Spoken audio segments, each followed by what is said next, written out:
au lycée Pasteur de Bogota.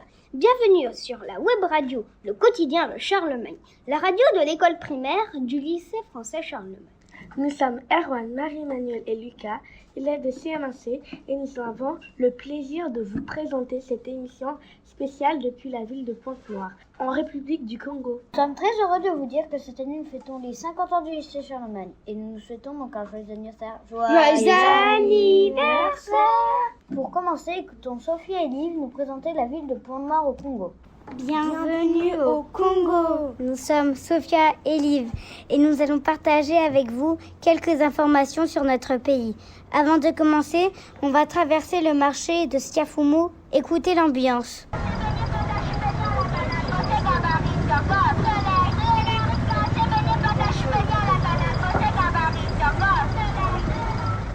Nous nous situons en Afrique, et plus précisément en Afrique centrale.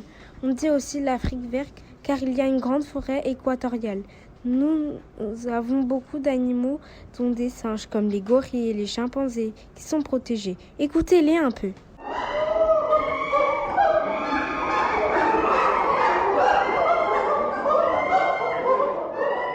Nous sommes dans la République du Congo, appelée aussi Congo-Brazzaville. Attention, il y a deux Congos. Il y a le Congo RDC, la République démocratique du Congo, qui est plus à l'est, et le Congo Brazzaville. Au Congo, il y a 12 départements. Nous vivons à Pointe-Noire. C'est la deuxième ville du pays et c'est une ville et un département.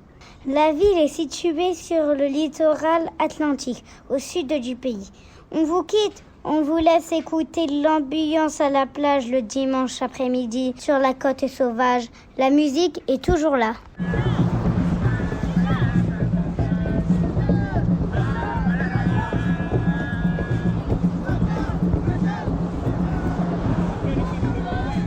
Maintenant, Adélaïde et Mélissa, élèves de CM1C, vont vous expliquer ce qu'est que la francophonie. Bonjour, nous sommes Mélissa et Adélaïde et nous allons vous parler de la francophonie en répondant à ces questions.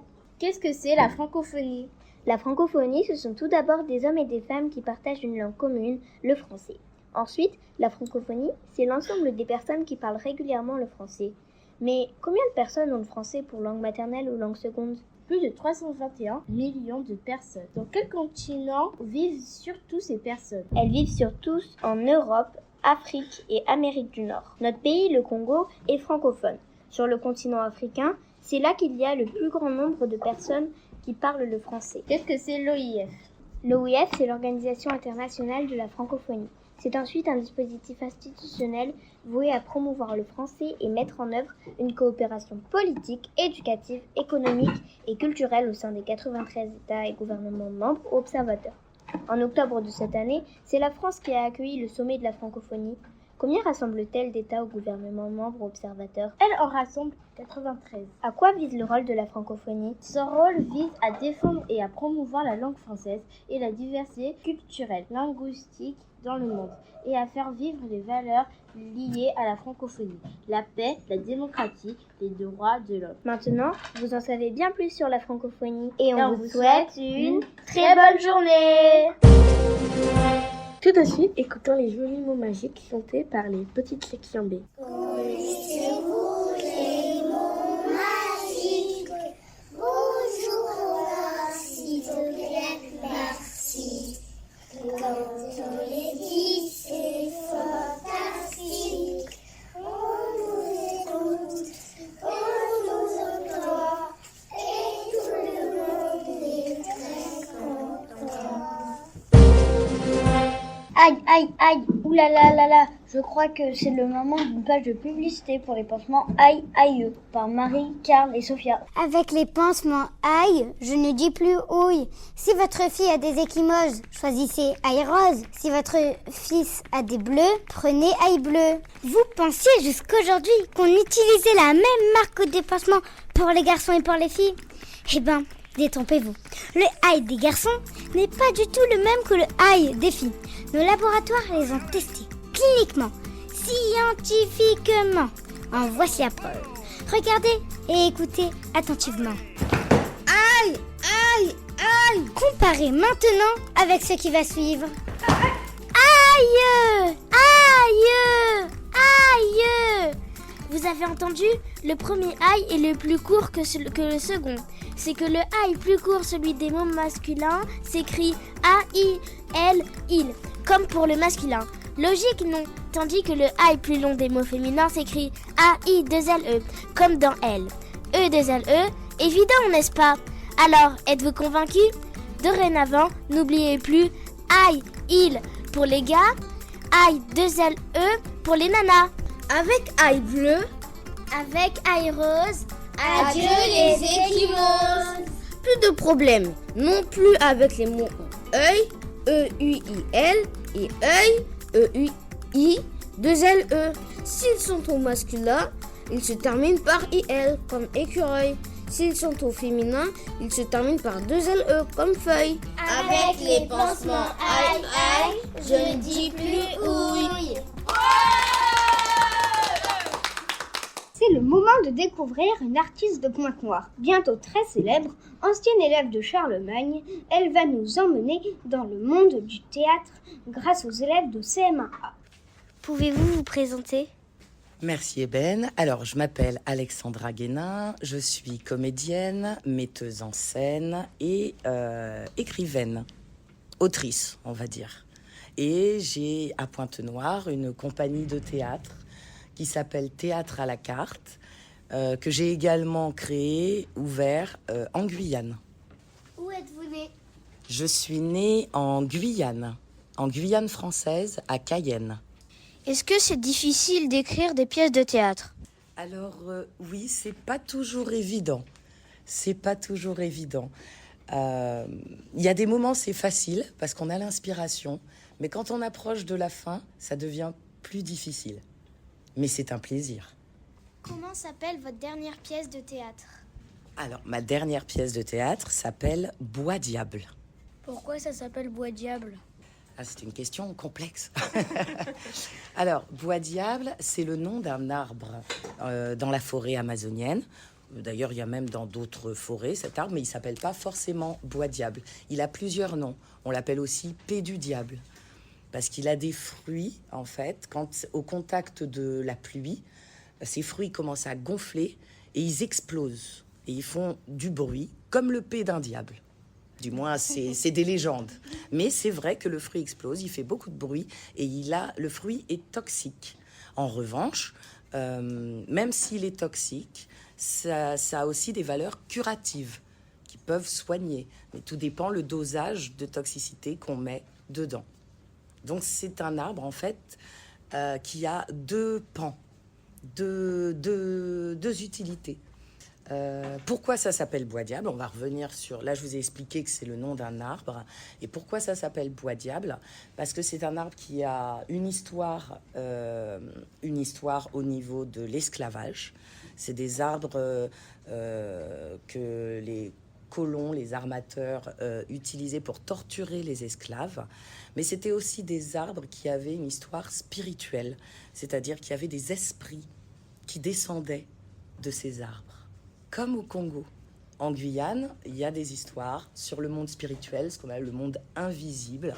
Et de l'époque de l'esclavage, à l'époque de l'esclavage, les esclaves créaient un petit peu tout ce monde, toute cette spiritualité pour que les gens aient peur et n'entrent pas dans la forêt. Pour que les colons n'entrent pas dans la forêt. Ce qu'on appelait les nègres marrons, une population déportée. Donc ceux qu'on prenait en Afrique et qu'on amenait aux Amériques, ils ont refusé l'esclavage, ils sont allés se cacher dans la forêt.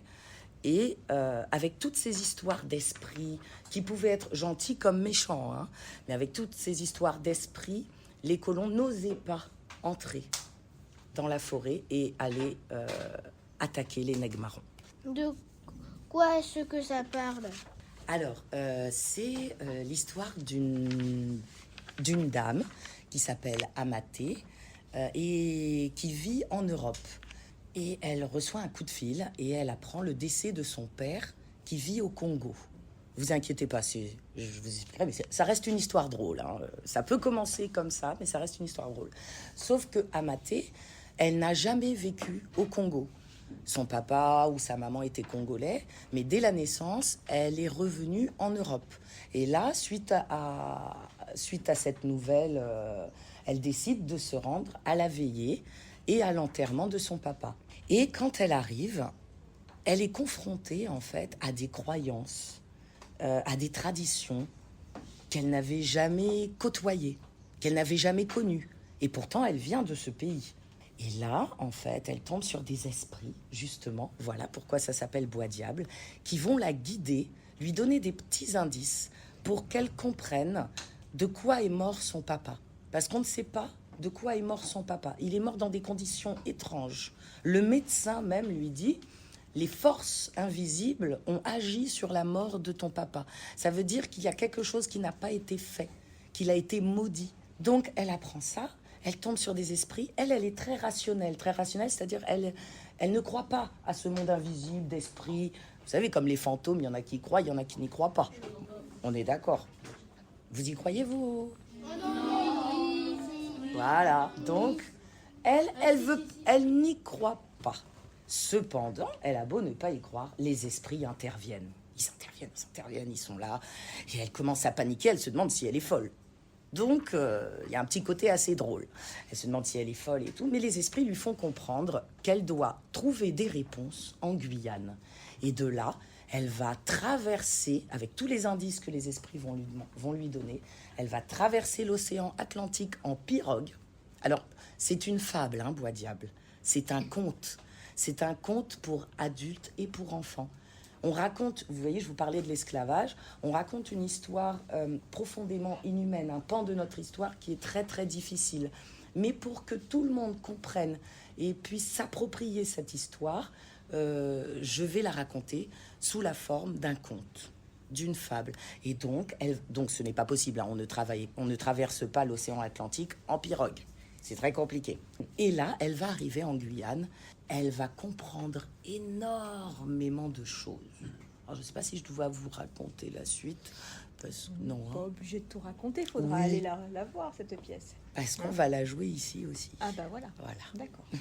Et quand est-ce qu'elle sera jouée ici? Entre mars et avril. Je suis sur le coup. D'accord, très bien. Est-ce que cette histoire est drôle? Oui. Il y a des moments drôles et il y a des moments absolument pas drôles. Mais oui, cette histoire est très drôle. Même quand je vous dis ça commence par une veillée, vous imaginez quelqu'un qui arrive d'Europe. Vous connaissez les veillées ici? Oui. Vous savez comment ça se passe? Oui. On a des pleureuses, on a des DJ, on a beaucoup de boissons, on fait la fête, on danse.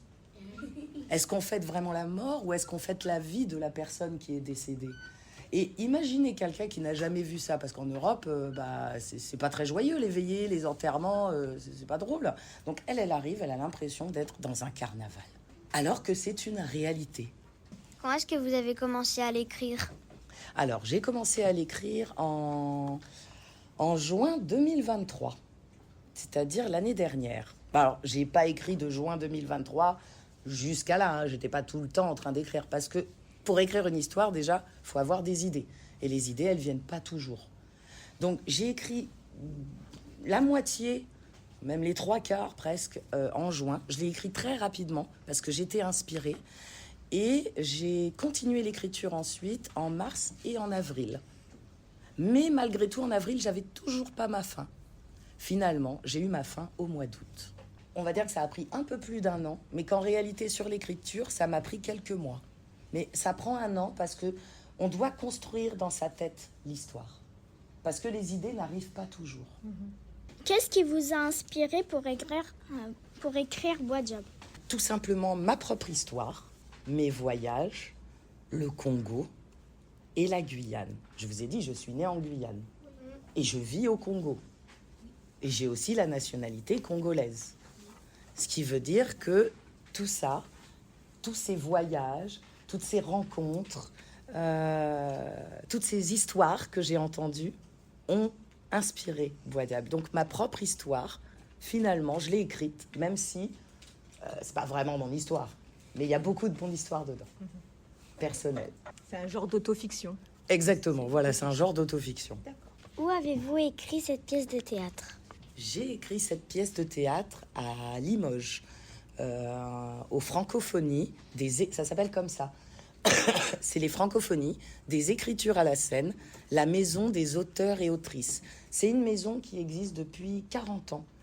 C'est un endroit où de grands écrivains, et notamment congolais, d'ailleurs, Soni Laboutansi est allé dans cette maison, et bien d'autres d'ailleurs. C'est une maison où on nous accueille en résidence. On nous accueille en résidence pour pouvoir écrire des textes. Donc pour écrire, c'est bien aussi d'être dans un endroit un petit peu isolé du reste du monde, isolé de notre quotidien. Et on nous met à disposition énormément d'outils. On a droit à une conseillère dramaturgique. J'ai eu une conseillère dramaturgique qui m'a accompagnée dans mon écriture, Penda Diouf, qui est une grande écrivaine, grande autrice.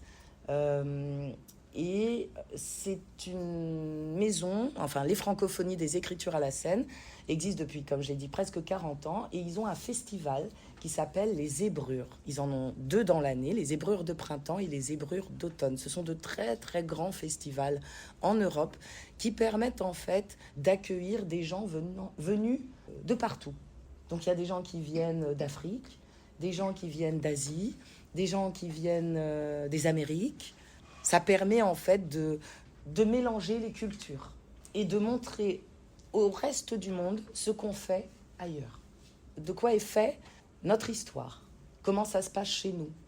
Moi, par exemple, c'est ce que je fais. Je crée un pont entre le Congo et la Guyane. Je veux montrer qu'il n'y a pas autant de différence que ce que les gens peuvent penser. Que finalement, on a peut-être les mêmes histoires, mais racontées différemment. Combien de temps vous a-t-il fallu pour écrire cette histoire Bois de Diable. Alors, il m'a fallu quelques mois. Êtes-vous en train d'écrire une autre pièce de théâtre? Je suis en train d'écrire une autre pièce de théâtre pour les enfants. Alors, je n'ai pas encore le titre. C'est la surprise. C'est la surprise. Parfois, on a le titre qu'à la fin. Combien de pièces de théâtre avez-vous écrit? Là, on va dire que c'est ma première vraie pièce de théâtre. J'ai déjà écrit des petites histoires. Il y en a même qui ont déjà vu ça ici. Je l'ai déjà fait, tu te souviens, Elisa? Les spectacles de marionnettes. C'est moi qui écris les histoires, choses comme ça. Alors, j'ai déjà écrit des petites pièces, des petites choses, des petits sketchs. Mais c'est ma première pièce de théâtre. Pourquoi aimez-vous le théâtre? J'ai toujours aimé le théâtre. Depuis que j'ai 7 ans, j'aime le théâtre. Un jour, j'ai vu mon papa et ma maman qui faisaient partie d'un club de théâtre amateur au Tchad. Je les ai vus monter sur la scène, je les ai regardés.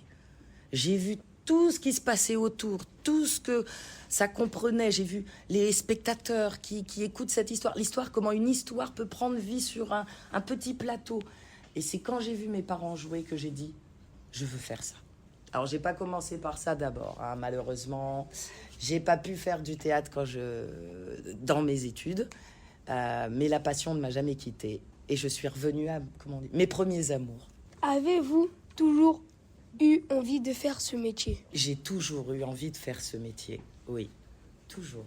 Mais c'était pas évident, parce que c'est un métier qui est pas évident. C'est un métier qui est pas évident, parce que c'est un métier, il faut beaucoup travailler. C'est un métier qui, à mon époque, quand j'étais jeune, n'était pas considéré comme un métier. Maintenant, un peu plus. Maintenant, ça commence à être reconnu. Et puis, c'est un métier pour en vivre, c'est pas facile. Pour pouvoir vivre de ça. Parfois, on va avoir un beau projet, gagner un peu de sous, et puis on peut attendre 4, 5, 6 mois avant d'avoir une proposition, retravailler et gagner de l'argent. Donc, c'est un métier difficile. Faut vraiment aimer le théâtre pour en faire. Ou alors, faut faire le théâtre et à côté, un petit boulot. Quelle étude faut-il faire pour votre métier? Alors, pour mon métier, il y a plusieurs types d'études. Tu peux aller à l'université, il y a des... Je ne sais plus comment on appelle ça, mais il y a des branches spéciales théâtre. Il y en a à l'université, gratuitement. Mais c'est pas évident parce que c'est sur sélection et il y a peu de monde qui y est pris. Il y a aussi les conservatoires. Les conservatoires, les centres dramatiques nationaux de théâtre. Ce sont des écoles spécialisées avec des professionnels où on vous apprend le métier, mais c'est la même chose, c'est avec des sélections. On vous sélectionne parce qu'il y a énormément de monde qui postule. Combien de comédiens vont jouer avec vous dans la pièce? Il y a 5 comédiens et 2 danseurs. D'ailleurs, je suis également comédienne dans ce spectacle. Nous sommes 7 comédiens. Il y a également, parce qu'il ne faut pas oublier que le théâtre, il n'y a pas qu'un seul...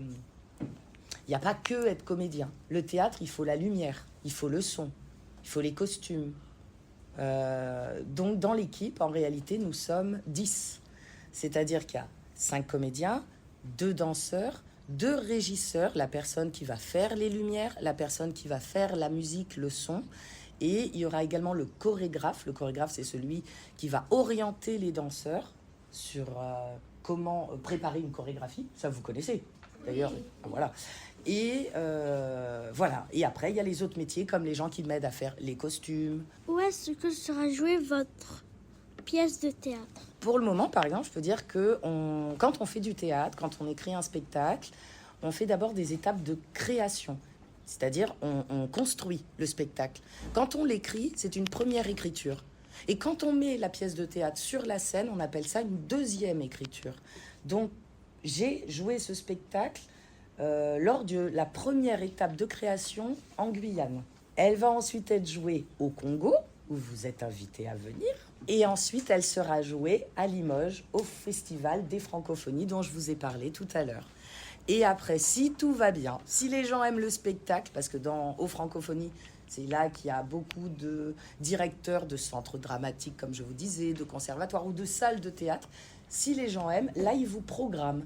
Et à partir du moment où ils vous programment, vous partez en tournée. Quel rôle vous jouez dans Beau Diable? Alors moi, je joue le rôle du narrateur. Celui qui, comme je vous ai dit, c'est un conte, c'est une fable. Donc, je raconte l'histoire. Ça commence comme ça même, d'ailleurs. Je vais vous dire la première phrase. C'est « Laissez Papa Bois vous conter une fable où la réalité se mêle aux chimères, où le merveilleux côtoie la vérité. » Avez-vous hâte de commencer la tournée? Oui, j'ai vraiment hâte, parce que depuis 2023, j'avais pas réalisé que ça demandait énormément de travail comme ça et que ça prenait autant de temps. Donc oui, j'ai vraiment hâte de commencer la tournée.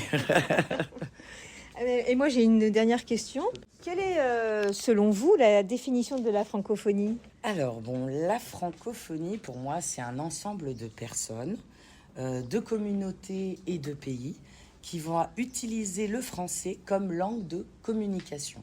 Pour moi, les francophones, il y a les francophones natifs, pour qui le français est la langue maternelle. Il y a aussi les francophones de seconde langue, pour qui le français est appris à l'école ou utilisé dans un contexte éducatif. Et les francophiles, qui ne parlent pas nécessairement le français couramment, mais qui s'intéressent à la culture et à la langue. Donc, pour moi, la francophonie, c'est un héritage historique. C'est le résultat d'une histoire qui a été marquée par la colonisation française et belge, et qui a introduit le français dans de nombreux pays, nombreuses régions du monde, notamment en Afrique, où une grande partie des pays d'Afrique utilisent le français comme langue officielle, comme au Congo. Les Caraïbes, donc c'est-à-dire la Guyane, Haïti, les départements d'outre-mer, l'Amérique du Nord, l'Asie et l'océan Indien. Voilà. Bien que ce soit lié à des contextes historiques complexes, comme la colonisation, les nations et les communautés francophones ont aujourd'hui réapproprié la langue française comme un outil de communication, de création et d'affirmation identitaire. Donc c'est pour ça que maintenant, on ne parle plus de la langue française, mais on dit les langues françaises. Merci beaucoup.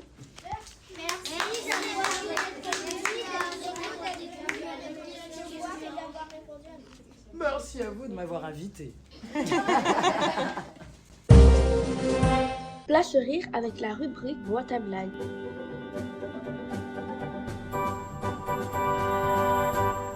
Toto va au service militaire. Sa maman lui dit, quand le sergent te dit « Comment tu t'appelles ?» Tu dis « Toto ». « Quel âge as-tu » Tu dis « 8 ans ». Quand le maître te pose une question, tu dis « Oui, chef ». Il va au service militaire. Son maître lui dit « Quel âge as-tu » « Toto ». « Comment tu t'appelles » « 8 ans ». « Tu te moques de moi ?»« Oui, chef ». L'enfant va voir son père et lui demande « Quel homme a régné sur l'Europe? Le père répond: je ne sais pas, moi. L'enfant va voir son petit frère et lui demande: quel homme a régné sur l'Europe? Le petit frère répond: oh, c'est Spider-Man!